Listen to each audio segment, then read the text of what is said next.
प्रदेश सह सचिव हैं, ये हमारे पहले से ही पुराने साथी हैं हमारे, भगवान सिंह जी सरदार जी, Kapil Jogi ji MC, group chairman Randhir जी, रवि जी और जितने भी कार्यकर्ता बंधुओं मजदूर साथियों, आज यहाँ पर पहुँचने का जो हमारा मुख्य उद्देश्य, उचाना तहसील के जितने मजदूर हैं उनकी समस्याओं को ध्यान में रखते हुए मजदूरों की सेवा करने के लिए मजदूरों के एक सेवक के रूप में कार्य करने का गठन किया जाएगा आपके सामने। क्योंकि यहाँ मैं पिछली 17 जून को ही प्रोग्राम था, 18 हमने आई थी, तो दिलबाग जी बोले भाई हमारे यहाँ पर ये कार्यकारिणी का यहाँ पर गठन करो ताकि इनको अंतिम छोर पे बैठा व्यक्ति जो है उनको सबको लाभ आसानी से दिलवाया जा सके। हमारा मेन उद्देश्य यही है। साथियों, ये मैं बताना चाहता हूँ, जो ये योजना जो चली आ रही, पहले तो ये योजना 3 लोगों की जानकारी आपको होनी चाहिए, क्योंकि आप कार्यकर्ता हो।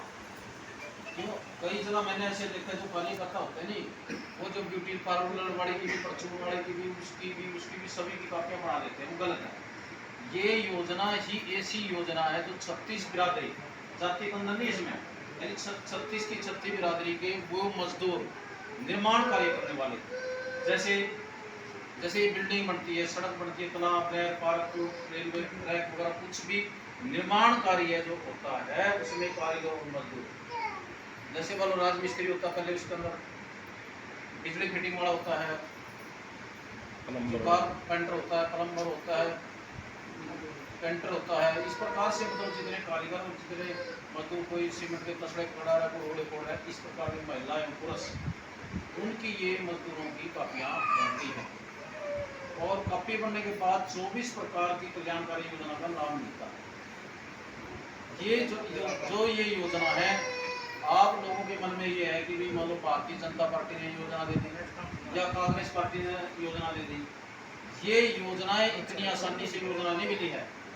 मैं आपको बता रहा हूँ, जो मजदूर होता है, नहीं, मजदूर का असली अर्थ क्या होता है कि हर चीज से दूर दूर जो नेता होते हैं वो वोट लेने के लिए जब आते हैं ना आपके पास, वे एक बार वोट दे दो, 7 मेंबरों का जुगाड़ बनाए, उन्होंने कभी ना बनाया और ना वो बना सकते। मैं सीधा कहता हूँ, ना बना सकते। उनको कागजों में मतलब योजनाएं जो बनाते रहे हैं, आगे वो योजना अच्छी तरीके से मजदूर के पास पहुँचती नहीं है।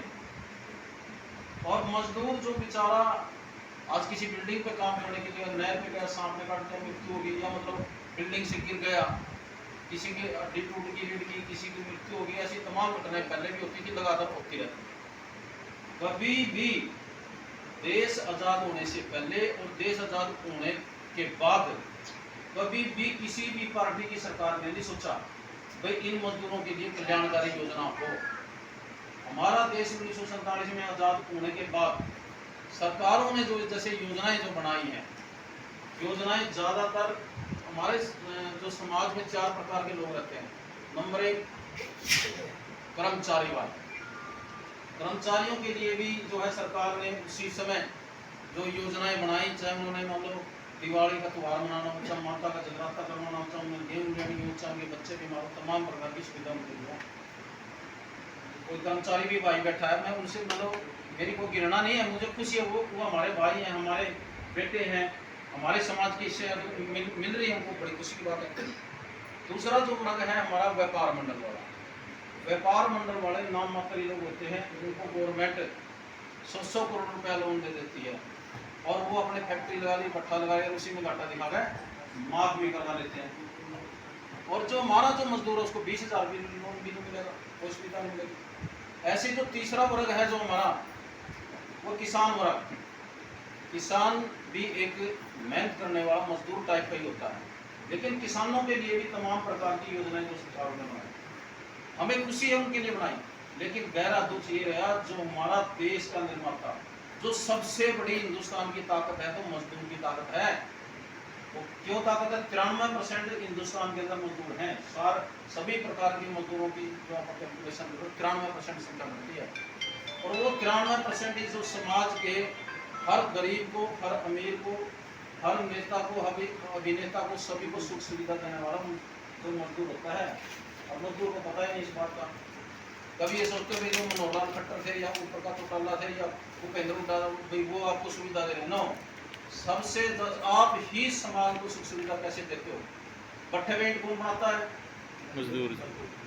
मकान भी मजदूर बनाता है, खेत में भी काम मजदूर करता है, फैक्ट्री में कोई कपड़ा बनाता है, दवाई बनाता है, हर चीज मजदूर के द्वारा बनाई जाती है। मजदूरों के लिए पिछली सरकारों ने कभी ध्यान नहीं दिया, मैं आपको बता रहा हूं। इसलिए जो है इन सारी बातों को ध्यान में रखते हुए जैसे हमारा जो संगठन है राष्ट्रीय कामगार संघ और भी अन्य 12-13 संगठन ऐसे हैं जो देश आजाद होने से पहले से ही मनुष्य हो रहे हैं, तो वो सरकारों से लड़ाई, संगठनों के जो नेता थे हमारे से पहले, उनके मन में आई कि हमारा जो मजदूर है वो हर तरह से वंचित है, भी इनके लिए भी कोई कल्याणकारी योजना होनी चाहिए।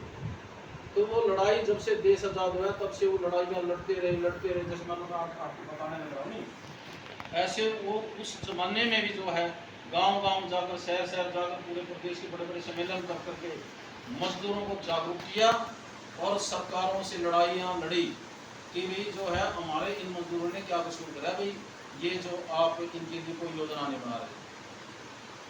इतनी बड़ी ताकत जो गांव में एक सरपंच से लेकर, एक एमसी से लेकर, एक मेंबर से लेकर प्रधानमंत्री की कुर्सी पर बैठाने वाला मजदूर का वोट बैंक है, उसका अहम रोल है।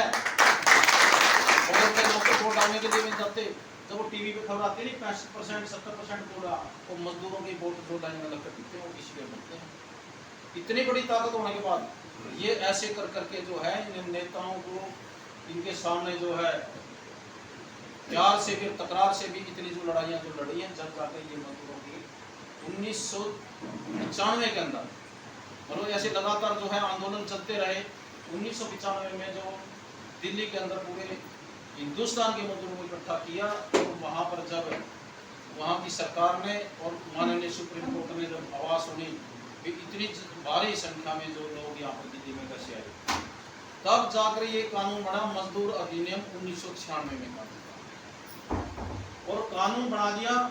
और कानून बनाने के बावजूद सेंट्रल गवर्नमेंट ने आदेश दे दिया कि ये योजना अपने अपने राज्यों में लागू करो।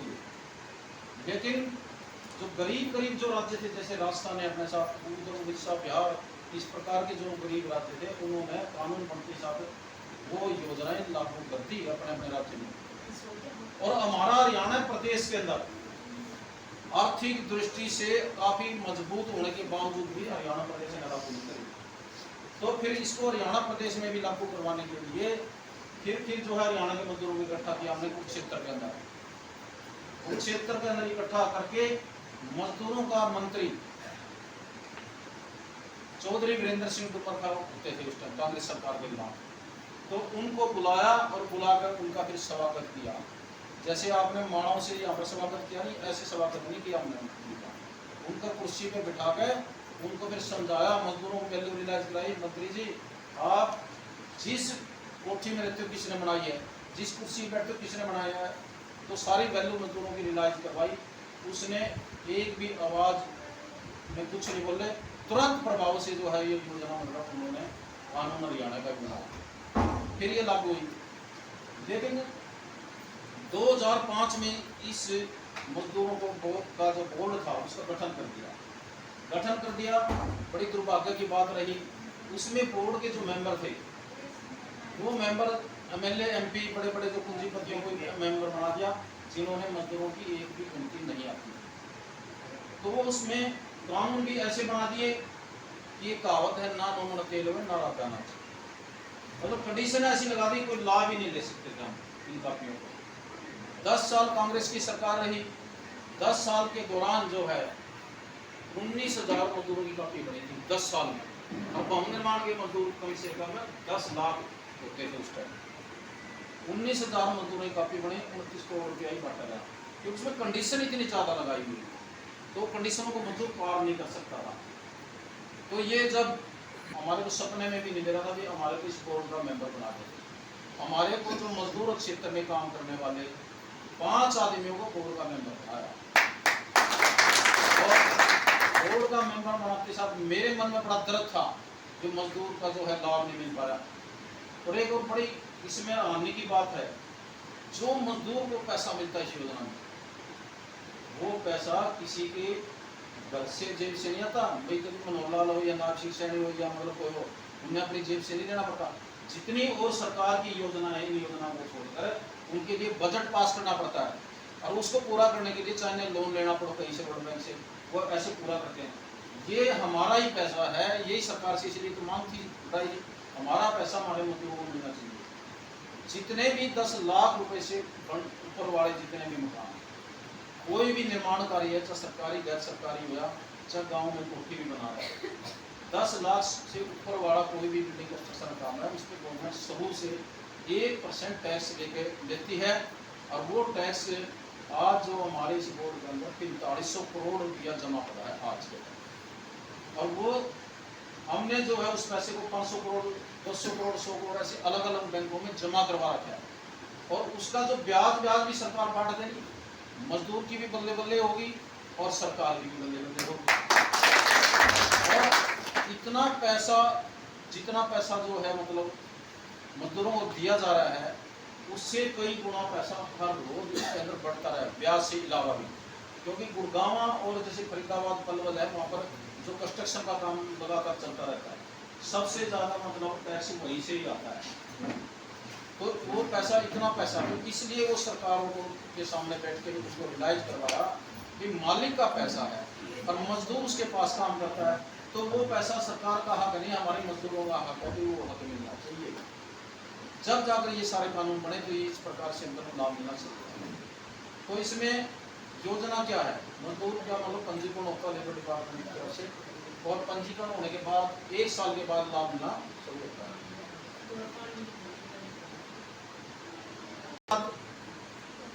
हमारे घर में जैसे बच्चों का जन्म होता है, जन्म से लेकर मृत्यु तक इसमें योजनाएं हैं।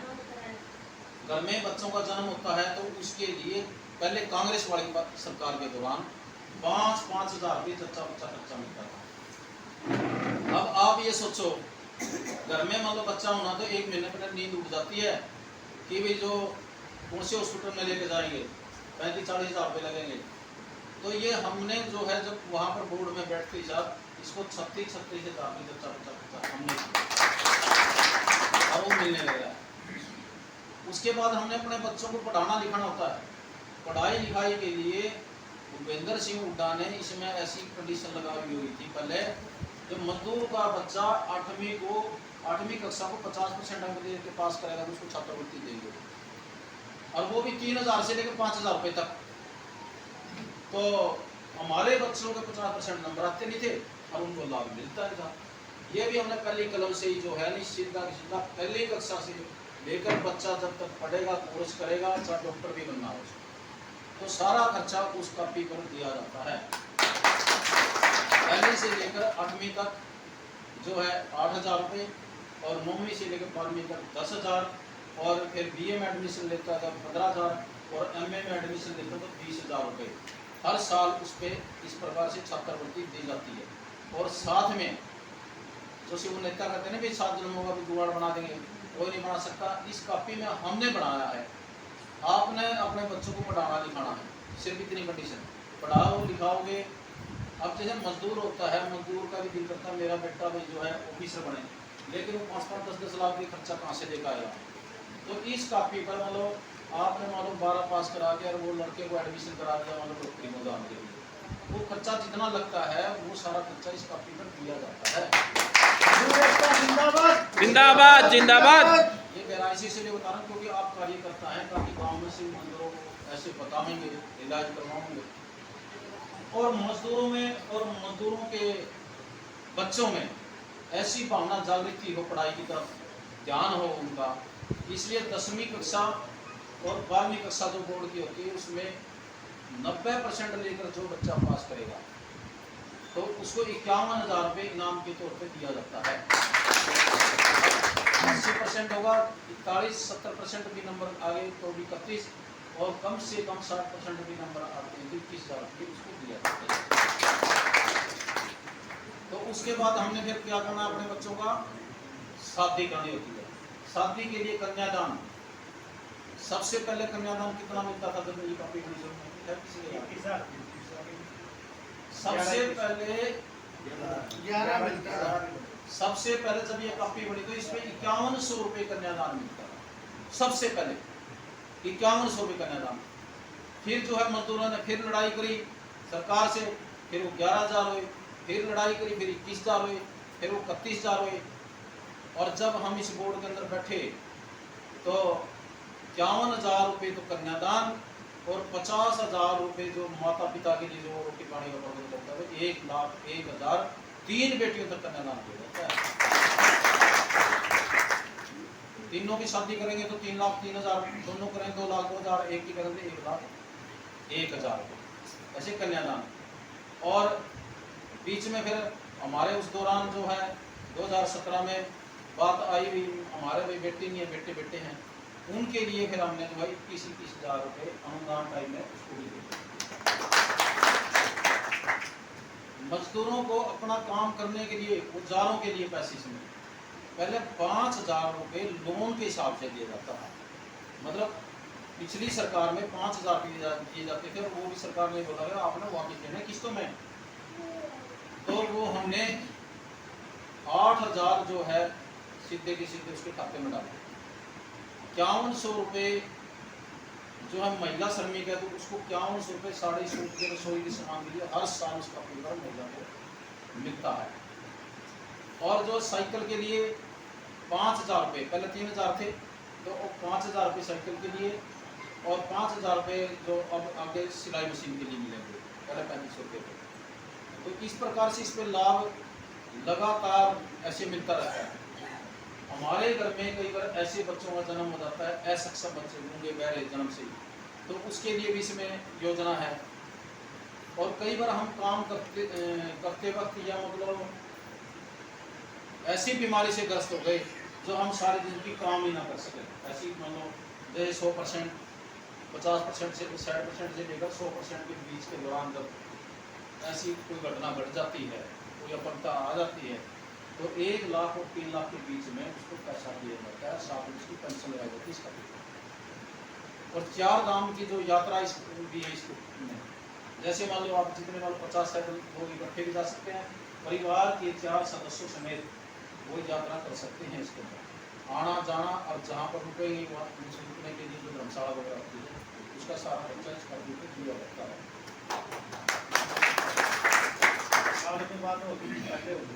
ये जितने भी लाभ हैं, मृत्यु लाभ को छोड़कर, मृत्यु लाभ को आज पंजीकरण होगा, आज से लागू है, ये तो 1 साल के बाद सारे लाभ शुरू होते। और भगवान ना करे कोई ऐसी घटना जो घट जाती है, घटती रहती है, काम करने के दौरान जो मृत्यु हो जाती है, तो उसके लिए 5,15,000 रुपये नायब सिंह सैनी और हमारी कलम से इकट्ठे बैठे हुए।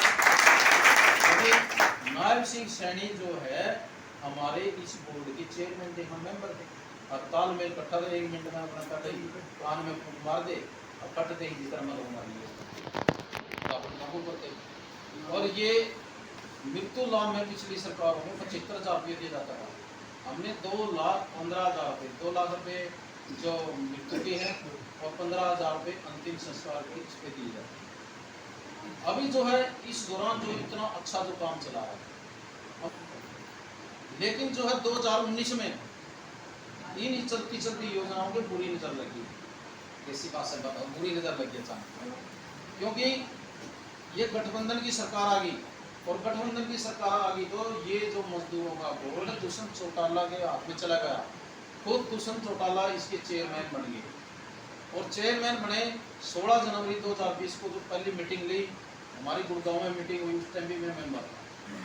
तो उन्होंने क्या करा कि उन्होंने पूछा भाई क्या क्या देगा, हमने जैसे मैं आपको बता रहा हूँ ऐसी उनको सारी बातें बताई, इसमें ये देने उसको तो हैरानी होगी, तो मैंने बताया 1,01,000 रुपये कन्यादान, इतना कन्यादान देने दो, लुटाओगे इसको बोर्ड को। जो साइकिल के पैसे और औजारों के पैसे हम 3-3 साल के अंतराल में देते थे, क्योंकि 3 साल में औजार और साइकिल खत्म हो जाता है। इसने क्या करा कि वो भी उल्टा काम कर दिया कि 5 साल में कर दिया इसका, वे 5-5 साल में देंगे, क्या इसके घर से थोड़ी जा रहा था। तो मतलब ऐसे मतलब योजनाओं में भी कटौती कर दी। और उसी टाइम से जो है जो मैंने देखा यहाँ पर तो वैसे हरियाणा में पूरी बुरी स्थिति हो रही है मजदूरों की, लाभ आसानी से मिल नहीं पा रहे, तो ये वही कारण है जो दुष्यंत चौटाला इस बोर्ड के चेयरमैन बने। उसके बाद उन्होंने अनुदान बना दिया। हमने सोचा भाई जो गरीब घर का ये तो और भी बढ़िया काम करा, उसका आगे तो जो भैंस का बीन बजाने वाली बात रही, उसने कोई बात किसी प्रकार की नहीं सुनी। हम तो उनसे अपने जयराम जी भी करके जो अपने घर पे आगे भी तू चला अपने बोर्ड को जैसे चला। तो 5 साल बड़े दुख के जो है मजदूरों ने काटे हैं, क्योंकि अब जो लाभ जो इस टाइम मिलने लगा मैं आपको बता, कल भी दिलबाग दुकान का बदलने पैसे ले लिए कर दिए, इसको भी मैं बताऊंगा। अभी कोई पैसा यूनियन का जो 20 रुपये महीने के साथ चंदा होता है वो मतलब 350 रुपये बढ़ते हैं, और उस चीज़ को मिलाकर चंदे को रिचार्ज पैसे मतलब लेने चंदा लेना का अधिकार। लेकिन मजबूरी ऐसी क्रिएट करवा रखी है, कुछ तो कैप्टन अभी मनु गए और कुछ तो संचोटा लागे और कुछ अनुदान के वे कर्मचारी कच्चे कर्मचारी लग रहे हैं। आप कोई भी फाइल लगाते हो किसी भी चीज़ की, सारे कागज सही लगने के बाद भी ऑब्जेक्शन जब तक उसको पैसे 10 से लेकर 20% तक की रिश्वत बना रही चोर है। और किसी से नहीं डरते, किसी से वो डरते नहीं। जो पैसा चढ़ावागा, जो पैसा दे उसका पास हो गया, जो पैसा मिलता है वो उसका रिजेक्ट। ये ऐसी घटनाएं जो लगातार चलती आ रही। अभी जो बड़ी खुशी की बात हमारे सामने करी कि भी ये भी जो मेरी सपोर्ट भी करनी है, वोट भी करनी है, और मैं बोला वोट सपोर्ट तभी होगी मंत्री जी जब हमारे मजदूरों का भला करेगा। जो भी मैं साफ शब्दों में कहता हूँ, जो सरकार हमारे मजदूरों का भला करेगी हम उसी की जगह करेंगे, और जो नहीं करेगी तो उसकी मुर्दाबाद करते हैं हम। सबसे पहले मजदूर जिंदाबाद। तो वो जो है मतलब जितने मेरे कार्यकर्ता है 2000 के करीब कार्यकर्ता है, बाकी तरह के मजदूर जो मजदूरों की सेवा करने वाले सारे के सारे आपसे नाराज हैं मंत्री जी, और ये कारण है।